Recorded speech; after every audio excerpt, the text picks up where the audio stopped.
welcome to Elements of Ayurveda, Empowering Wisdom of Life. I'm your host, Colette, and in this podcast, I hope to empower you to take charge of your own health by sharing the holistic teachings of Ayurveda, the ancient healing tradition from India. We will also discuss topics like health and wellness, nutrition, yoga, fitness, meditation, breath work, and much more, as well as interviewing lots of inspiring people along the way. My humble wish is to help you to connect to your true nature, to Mother Nature, and to each other. If you like the content, be sure to subscribe to the show, and the new episodes will automatically download for you to enjoy. This show is for you, and so I would really appreciate your feedback.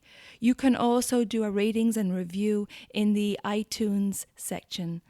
Thanks in advance, and now here's the show. Hello, this is Colette and welcome to the show. In today's episode, I'm actually going to play a webinar that I recently recorded, and it's called Why Gut Health Matters. In this webinar, I talk about the importance of gut health and why Ayurveda, this ancient science, understood the importance of digestive health thousands of years ago, and why modern science is now agreeing with what Ayurveda had to say, and why our microbiome is so important to our overall health. So lots of details in this webinar, and it's also to bring attention to the importance of making sure that the digestive system is in good working order. And in Ayurveda, we do this frequently with cleanses to make sure that we're giving our body a rest from the onslaught of toxins daily. And twice a year, we're doing digestive reset cleanses at the transition of the seasons, particularly from summer to autumn and then from winter to spring. And I have one coming up September 22nd, 2017. If you're interested, if you're listening to this at a later date, I repeat them twice annually. They're group online cleanses, and there's lots of information on my website about this. I'll put a link to my website in the show notes. But for now, here's lots of information on gut health, the microbiome, and why it's paramount to our overall health. So enjoy. Hello and welcome to the Why Gut Health Matters webinar. Today we're going to get an understanding of what is the gut, what is the microbiome. We're going to look at why our gut health is paramount to our overall health, both physically and mentally. We're going to look at what modern research and scientists have to say about gut health, and also look at what Ayurveda had to say about gut health over 5,000 years ago, and why modern science is now agreeing with what Ayurveda, this ancient Indian holistic healthcare system, had to say about gut health and the importance of digestive health way back 5,000 years ago, and why it's so important to our overall health. So this ancient wisdom is very relevant today. I want to talk about, well, what is the gut? The gut, or your gastrointestinal tract, sometimes called the GI tract, starts at your mouth and ends at your anus. And it's approximately 30 feet long. It consists of the mouth, the esophagus, the stomach, small and large intestine, the rectum, and the anus. Now, it's responsible for processing what you eat and drink from the moment it enters your mouth through absorption into the body and then eliminates the waste. The digestion begins in the mouth, and this is where our teeth and the chemicals, the enzymes made by the body, begin to break down the food. Then muscular contractions, peristalsis, helps to move the food into the esophagus and onto the stomach. Chemicals produced by the cells in the stomach begin the major work of digestion. Now, while some foods are absorbed through the lining of the stomach, the majority are absorbed in the small intestine. Foods that can't be digested, like waste substances, germs, bacteria, and undigested foods, are all passed along into the large intestine and eliminated. So that's a very brief synopsis of what the GI tract is responsible for. So now let's talk about, well, why is this so important? Our gut health not only determines how the food is digested, but how the nutrients are absorbed and assimilated and what toxins are eliminated. 70 to 80% of our immunity is housed in our gut. It's the primary site for most diseases. And this is what Ayurveda you talked about over 5,000 years ago. This ancient science always looked at the digestive system first and understood that the importance of a healthy digestive system in relation to our health. Our gut health affects our hormone production, our energy levels, our immunity, our muscular strength, our mental health, and much more. The lining of our gut is home to 100 trillion microorganisms, a microbiome that maintains balance in our bodies and protects us from outside offenders.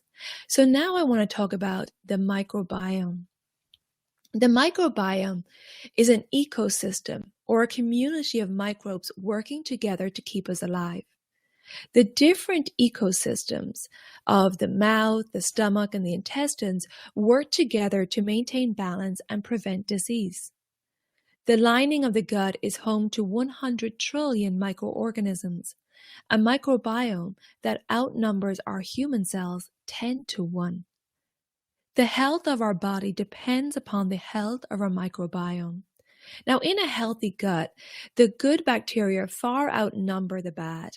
But when the balance of the microbiome is disrupted, signals are sent to the immune system to overreact, causing inflammation, food sensitivities, and a myriad of symptoms both in the GI tract and throughout the whole body. The microbiome, like we said, is an ecosystem of microbes working together to keep us alive. And it's really just like our planet has a variety of ecosystems, the rainforest, the deserts.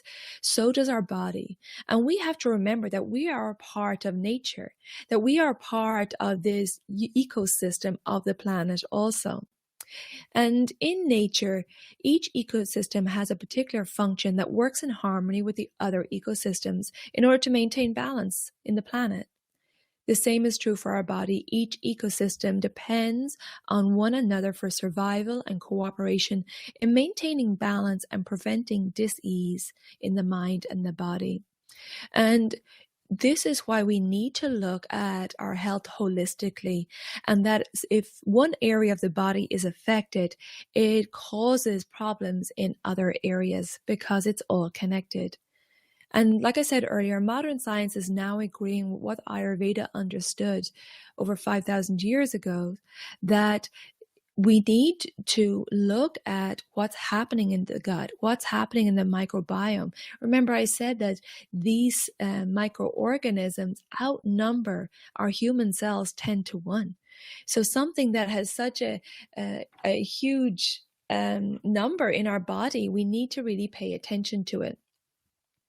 And oftentimes, the scientists now refer to our gut as our second brain. That's how important it is.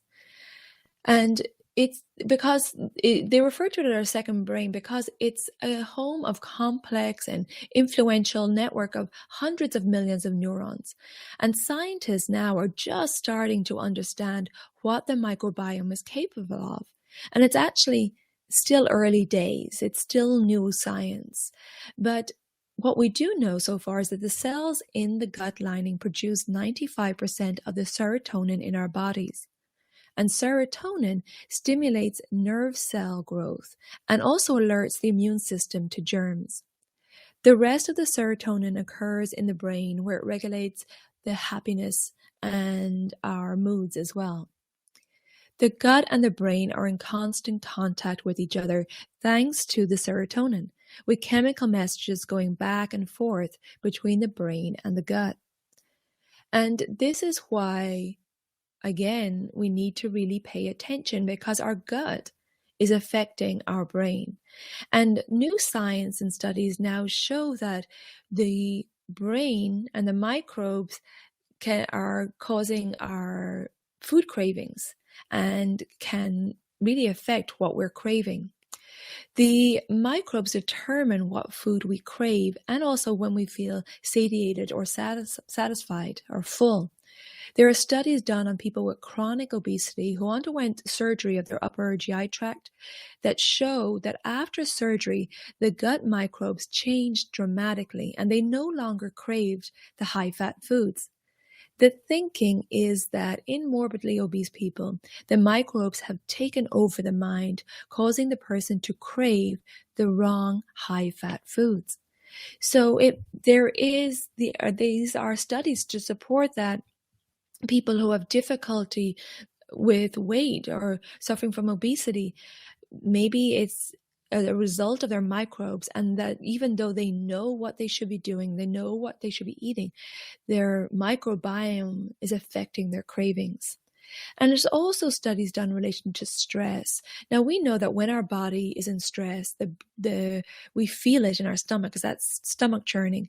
But this is the brain sending warning messages to the stomach, and this is what causes this feeling of the churning of the stomach. Now, when our gut is upset, it sends messages to the brain, which can negatively affect our moods even before we begin to feel symptoms. The gut expresses emotions the same way our face does. Isn't that unbelievable? Studies have been done on animals and some human studies also, showing that if eating when angry or in a stressed environment, the gut can express this as secretions or contractions or spasms or even bleeding. So the gut will reflect our emotional state generated at a brain level. Now, Ayurveda talked about this again, this ancient science with this amazing knowledge. And Ayurveda believes that the microbes carried by food can be emotionally charged with emotional messages. So they carry emotional messages. So if we're in a situation where we're in stress, or we're eating when we're angry, or we're eating while driving, especially in our modern world, a lot of times we're on the move and eating, that this food can be emotionally charged with stress and therefore affect our body. Now, lifestyle and stress levels and emotions can alter the gut to brain signals carried by these microbes. So what's going on in our head can affect our gut. And like I said, our modern stressed out lifestyle may be our stomach's biggest enemy. The overscheduled, hectic pace of our lives, reliance on caffeine and sugar and processed foods can really upset our microbiome. Modern science is now validating what Ayurveda said, that it's really key to look at our gut, and also that eating when stressed or angry is a no-no. But not only looking at our gut, but also looking at our health holistically, because it's all connected, as we can now see. So what affects your gut? Well, everything affects your gut. What, when, and how you eat, your lifestyle, how you exercise, your stress levels, your relationships with yourself and with others, your sleep, your work, your social interactions, what you listen to, what you watch, who you surround yourself with. And I don't want to say this to overwhelm you, but it's to make you aware that you have to look at your health holistically. So our bodies are amazing, and when all the systems work together harmoniously, we experience optimal health. However, when one system is not functioning properly, it can trigger a domino effect, creating numerous health problems, both physically and mentally. And as I said, Ayurveda takes a holistic approach to healing the body and also treats each person as an individual. Now, when you have a consultation with an Ayurvedic professional, that person will sit down and ask you questions to get an overall picture of what's going on in your life. They will determine your unique mind-body type, your constitution. They'll see if you're eating the right foods for your constitution. They'll ask you about your relationships, your lifestyle. They'll ask you about your work and if you enjoy it, what areas of your life will cause you stress. They'll ask you about your exercise and what level or intensity are you exercising to. They'll ask you if you're spending time in nature, do you incorporate mindfulness practice in your life? And they'll also ask you what makes you happy, what fulfills you. So Ayurveda understands that we need to look at the big picture. We can't just focus in and zoom in on one thing. In fact, we need to zoom out. So rather than just focusing on, what your complaint is, we need to zoom out and get an overall picture. And this is what I do in my online consultations, which are 90 minutes for the initial consultation, because I want to ask you and get a picture of everything that's going on in your life, because everything affects your health. Now, every adverse symptom that you have is just basically your body talking to you, giving you a message that there's an imbalance going on and to pay attention. Many people believe that symptoms like heartburn or constipation, diarrhea, gas, bloating are normal, but actually these are subtle signals, or sometimes not so subtle signals, from your body that there's something going wrong. And if it's not addressed early, it may develop into something more serious down the road. Now, with the understanding that digestive health can be the root for many health issues, including mental health, a holistic approach, like we said, is called for. Be in no doubt, though, and I want to give you some optimism here, or a positive message, that with the right approach, you can restore your GI tract to full health and therefore build a stronger immune system and a more balanced body and mind. And Ayurveda takes the approach that it's about going back to basics, simplifying your life and tuning into your body and mind. Oftentimes we complicate things, and there are so many diets out there now, and so much advice, and so many trends and fads.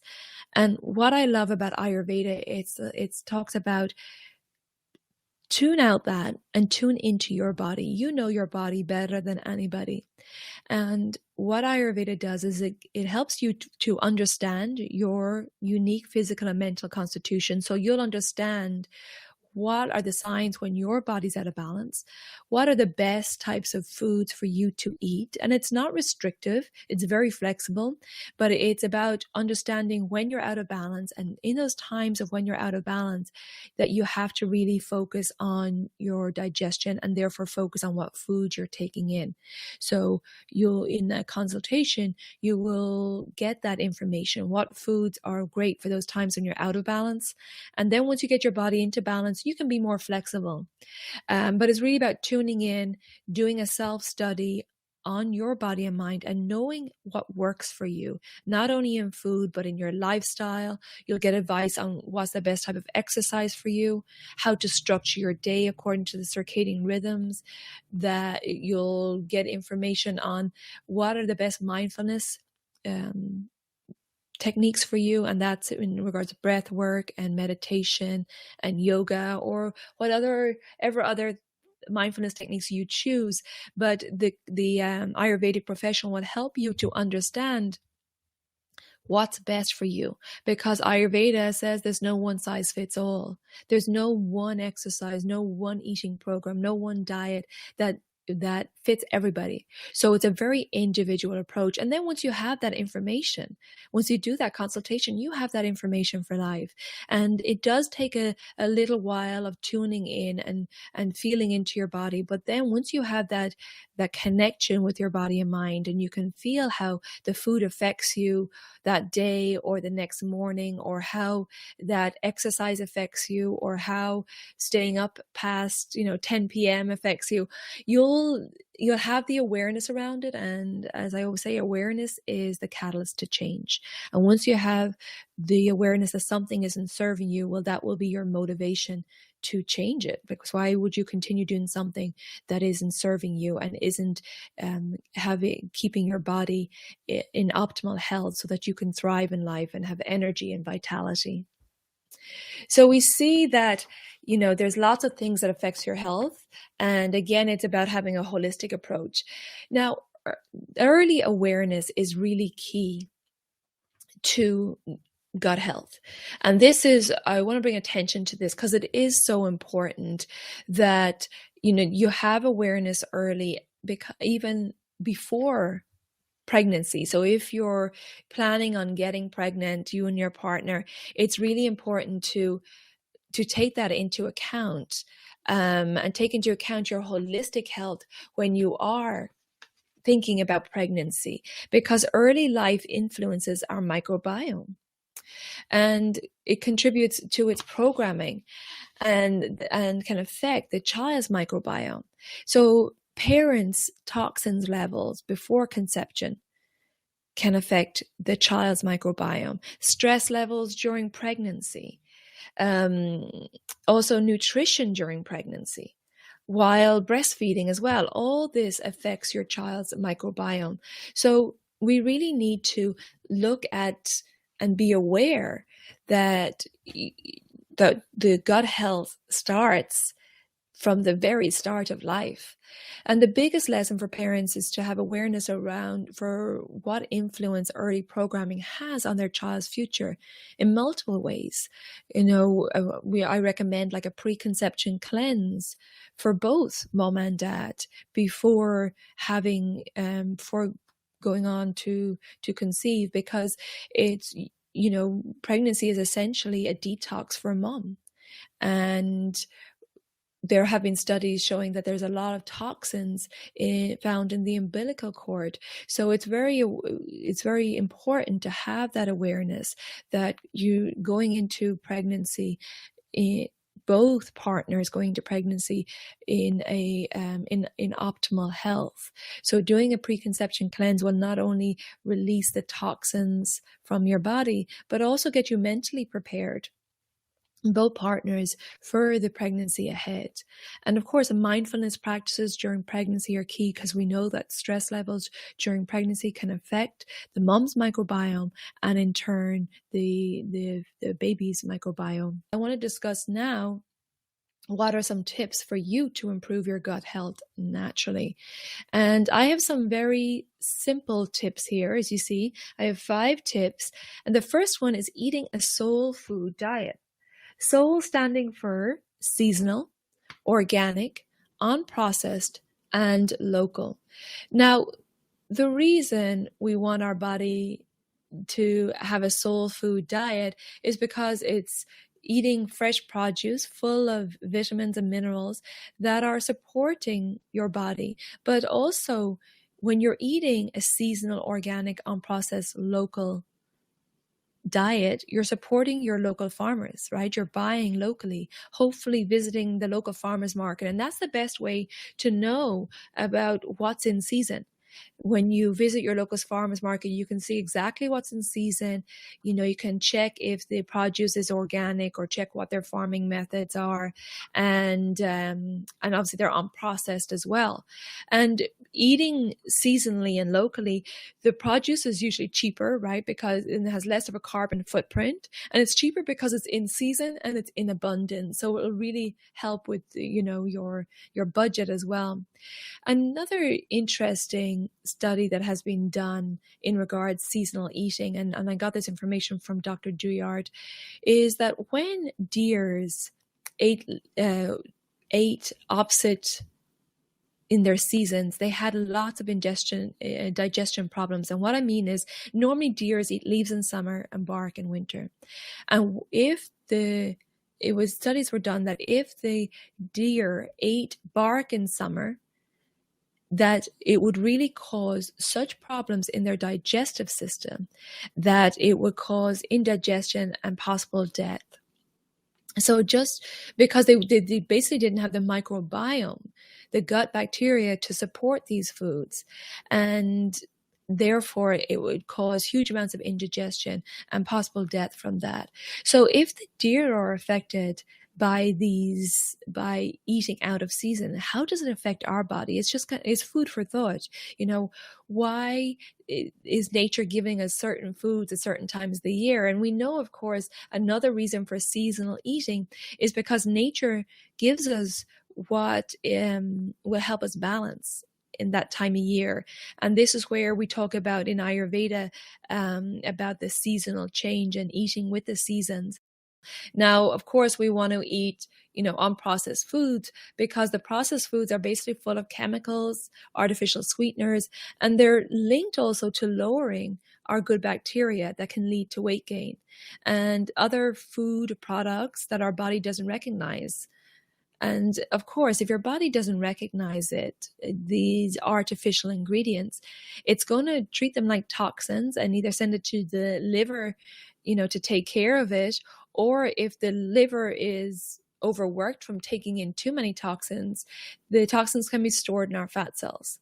And this is when we get into, we have health problems. And this is why we want to cleanse seasonally, or cleanse at least on a regular basis, because we want to pull those stubborn toxins from the fat cells, because the water soluble toxins we release through our sweat and our urine, but the fat soluble toxins, they sometimes get stuck in the fat cells, and this can lead to weight gain, foggy mind, can lead to just a feeling of lethargy, poor digestion, lots of complications. So again, eating, seasonally organic food that you recognize. If you're looking at the back of a food packet and you don't recognize those ingredients, your body won't recognize it either, and it will have an adverse effect. So paying attention to that and eating closer to nature. And, we need to have a more ecological view of health as well. And we can't just think of ourselves as an individual. We talked about earlier how the different ecosystems on the planet work together, just like the different ecosystems in our body. And we're part of that ecosystem. We're part of nature. So I really feel that we need to have a less narcissistic approach almost to our health and our diet, and eat as according to nature. Be in tune with nature and pay attention to that. And you can see, in the past decade, since we've gone more into processed foods and more into convenience, the rise of disease in our societies. So Ayurveda is like, you know what, let's bring it back to basics. Just, forget about the fads and the trends and the supplements. Let's go back to basics. Go back to what nature is giving you, and you can't go wrong. And also the other tip I give here is about eating a mostly plant-based diet, 75 to 80% at least, if not a full plant-based diet. But if you are eating animal products, try do 75 to 80%, and cooking the food also to make it easier to digest. Raw food it's very hard for the body to digest. In summertime, we can get away with salads and stuff, and particularly if you're pitta dosha, if you're high pitta constitution, you have a strong digestion. But for people who have vata or kapha constitutions, where the digestion is a little bit more regular in the case of vata, or a little bit more sluggish in the case of kapha, the raw foods can be hard to digest. So try cooking the food to make it easier to digest.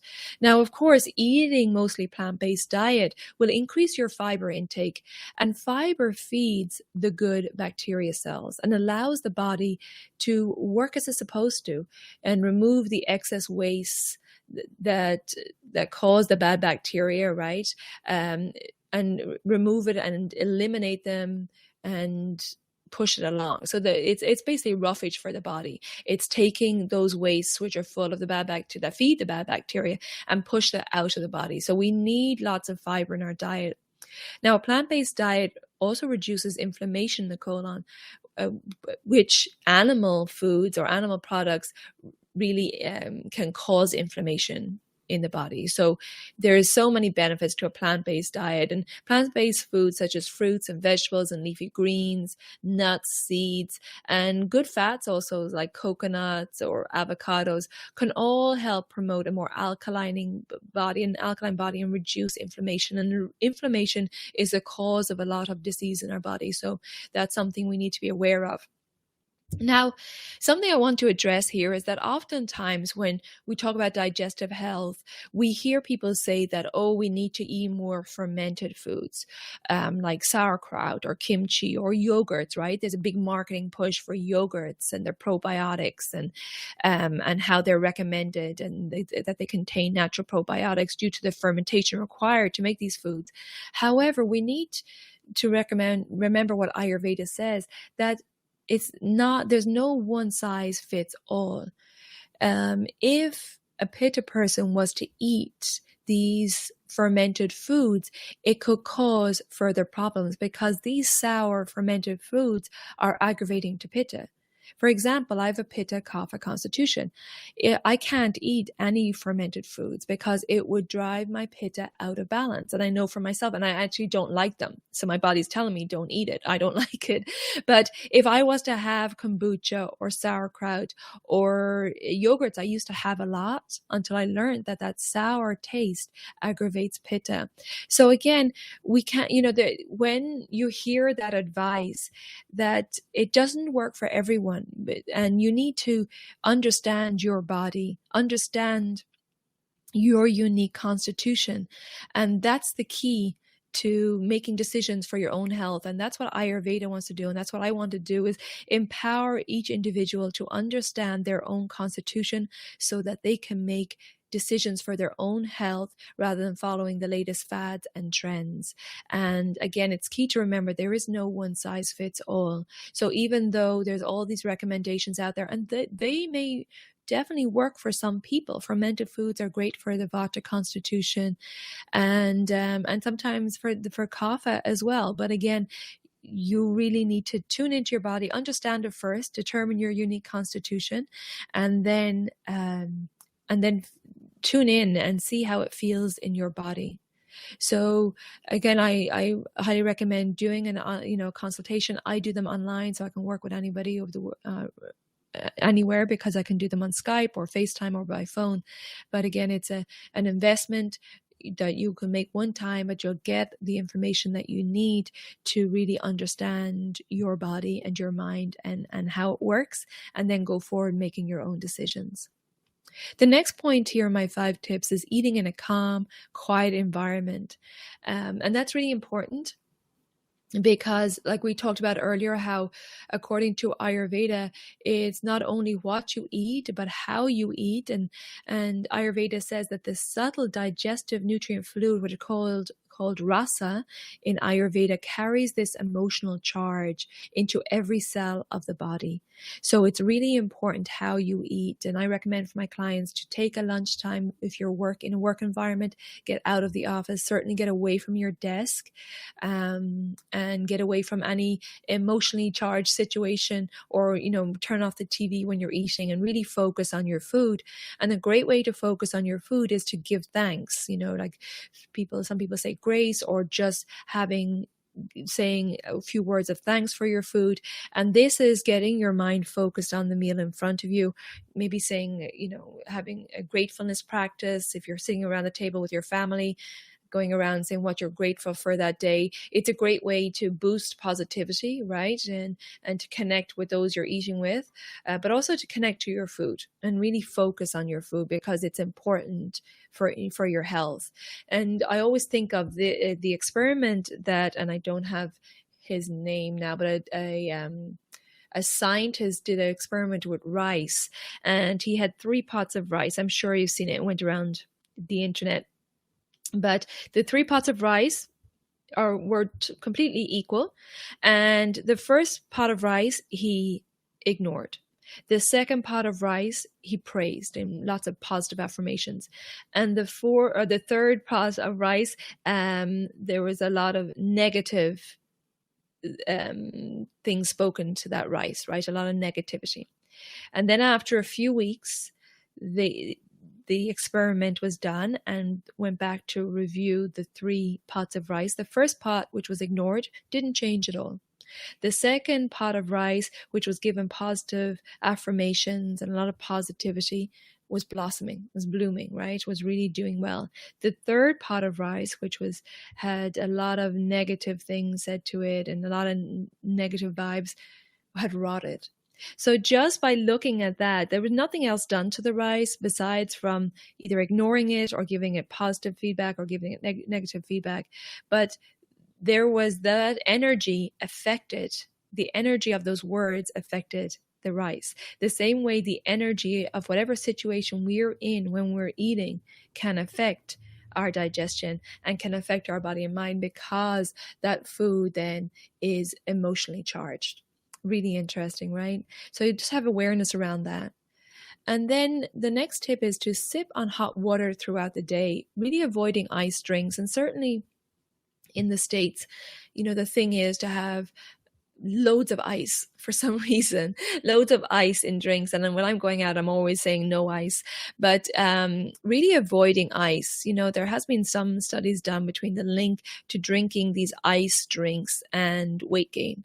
Because what happens, and Ayurveda always says to drink either room temperature or hot water. Now, hot water, just sipping on hot water throughout the day can really help with your digestive system. So if you have a sluggish or irregular digestive system, sipping on hot water really aids the digestive system. So it's a great thing to do. And I'm really avoiding the ice drinks, because what the cold ice drinks do is that they douse basically the digestive fire. So if you're drinking ice drink with your meal, okay, so you're ingesting the food and you're taking sips of this ice drink. This ice drink is cooling down the digestive fire. So now the food is sitting there in your, in your stomach waiting to be digested. And the body is trying to, first of all, can't deal with digesting the food because it needs to heat back up the body, right? Literally heat back up the digestive fire and then begin digesting the food. So it's asking the body to do a lot. And meanwhile, that food is just sitting there in the stomach and can cause toxins.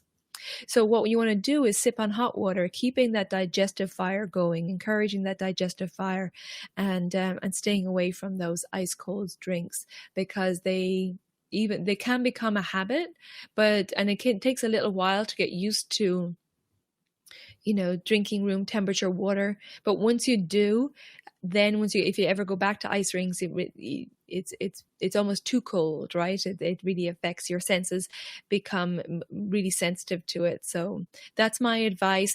And if you can't just drink hot water, we're having some, non-caffeinated herbal teas is great as well. And the last tip here is meditating daily, right? Calming the body and the mind. And this again is important because particularly in our modern world, it's a lot of multitasking, a lot of high stress. So taking some time just to really calm the body and mind. And this could be great to do, like I said, before your meal, just taking a few deep breaths or taking a few moments just to sit still and just, count your breaths is a great way. Meditation is not about stopping the thoughts. It's about really just trying to make space between them and catching yourself if you're going out, if you're going getting caught up in a virtual story and bringing your mind back to your breath again. So an easy one to do is just to count your breath. Like inhale will be 1, exhale 2, inhale 3, and go all the way up to 10. Now, if you lose count on the way up to 10, go back and start at 1 again. And then when you get to 10, repeat that again and do that, 3 to 5 times. But that's a really great way because the counting will keep your mind focused. But you'll also notice when you lose count and see how many times your mind wanders. And the more you do it, the easier it gets. And it's just creating that space, just calming the mind. If you're working and commuting, oftentimes it's very stressful, commuting either in public transport or you're on the road on the way home. So it's nice to do some breath work like that, some meditation as the transition from work to home. So as you get in to your home, just taking a few moments, to chill before you go start prepping food or your dinner. Because again, the energy that you have while you're prepping food can affect the food as well, right? It's all emotionally charged. So taking a few moments just to chill out, especially if you had a stressful day, and then go ahead and prep and eat. Okay, so there are the 5 tips. Eating a soul food diet, seasonal, organic, unprocessed, and local. Eating a mostly plant-based diet, 75 to 80% at least plant-based, and cooking the food to make it easier to digest. Eating in a calm, quiet environment, giving thanks and focusing on your food. Sipping on hot water throughout the day and avoiding ice drinks. And finally, meditating daily, minimum of 5 minutes, and choose a time of day that works best for you. Maybe it's first thing in the morning, before the kids get up.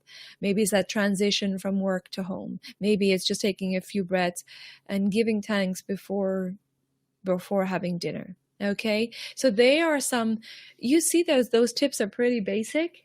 And that's what it's all about in Ayurveda. It's about going back to basics. And something else I would recommend is a cleanse, right? I mentioned this earlier about Ayurveda recommends cleansing at least a couple of times a year, and particularly the transition of the seasons. I do group online cleanses at the transition between summer and fall, because that's when our digestion can get a little funky. And I also do between the transition between winter and spring. And I have other, podcasts on this and blogs that you can check out on this subject. But seasonal cleansing is important because as the weather in the environment changes from one season to the next, it can, and a lot of times it can go back and forth between seasons. That causes confusion in our bodies, and our digestive system can be affected because we're no longer craving the foods of the previous season, and we haven't yet transitioned into the foods of the coming season. And so we're kind of not too sure what to eat.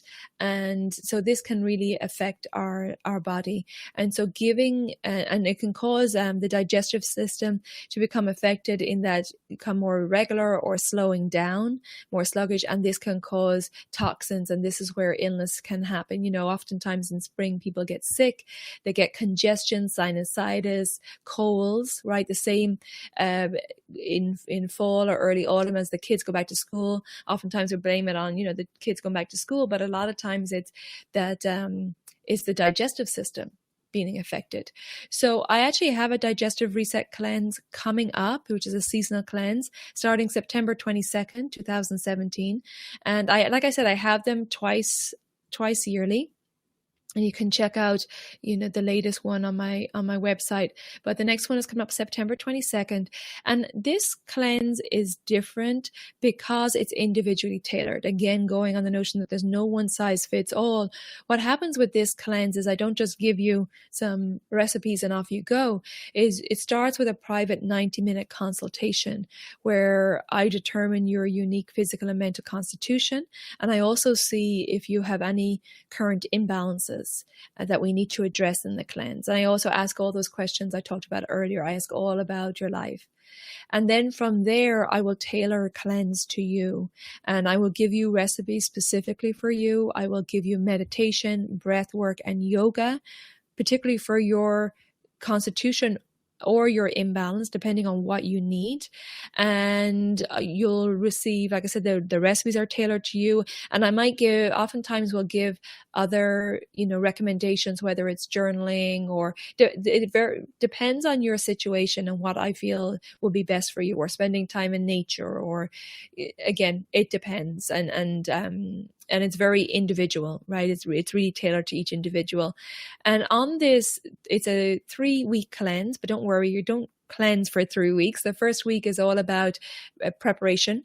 So we're preparing the body to eliminate well. And how we do that is we start reducing caffeine and processed foods and refined sugars, so that when you go into week 2, it's not just a total crash. And also in the prep phase, I give you digestive teas to make sure the digestive system is working right in order to eliminate the toxins in week 2. And then in week 2, you have your tailored foods. It's all a natural whole food cleanse, so you're eating throughout the cleanse. There's definitely no starvation, and it's a holistic cleanse. So you got all these mindfulness practices to do that I just mentioned. And what we're doing is we're pulling the toxins from the fat cells, both physical and emotional toxins, and bringing them to the GI tract to be eliminated. And then once they're eliminated, and again, it's all natural. And then once they're eliminated in the final week, it's all about rejuvenation and building back up a strong foundation of cells and tissues. Because most cleanses will leave you depleted. Your body's after going through a really deep cleanse and pulling those toxins out of the fat cells. So we want to really make sure that we're having rejuvenative foods and practices to build back up a strong foundation going forward. So that's there. If you think that, you really want to reset your digestive system, like I said, I do that twice a year, but I also do that privately for individuals throughout the year. So if you feel that your digestive system really needs that reset, just want to let you know that that's there for you. Okay. And if you have any questions, you could take advantage on my website. I have a 30-minute free consult, like a discovery call. If you have questions or you want to ask me questions about the program or you want some tips, please get in touch with me. You can go right to my website and just get in touch with me and we can set that up. Okay. So that is the end of the Why Gut Health Matters webinar. Well, I hope you enjoyed that webinar all about the gut health and you found it informative. And I did mention a couple of things in there. I talked about Ayurveda and the seasons and how eating in tune with the seasons. And if you want more detail on that, I do a whole episode on that on my podcast. It's episode 3 called Ayurvedic Doshas and the Seasons. And of course, I'll also connect and link to the 30-minute free consult and the digestive cleanse in the show notes. So thank you so much for tuning in. Thank you for your support. And I always like to remind you that if you're enjoying the content, I would love to hear your feedback, or if you're looking for something else, if I'm missing something and you want me to add something else in, your feedback is really helpful. And you can give feedback in iTunes where you can rate or review it, or you can contact me directly through the website. Okay, take care everybody and be well.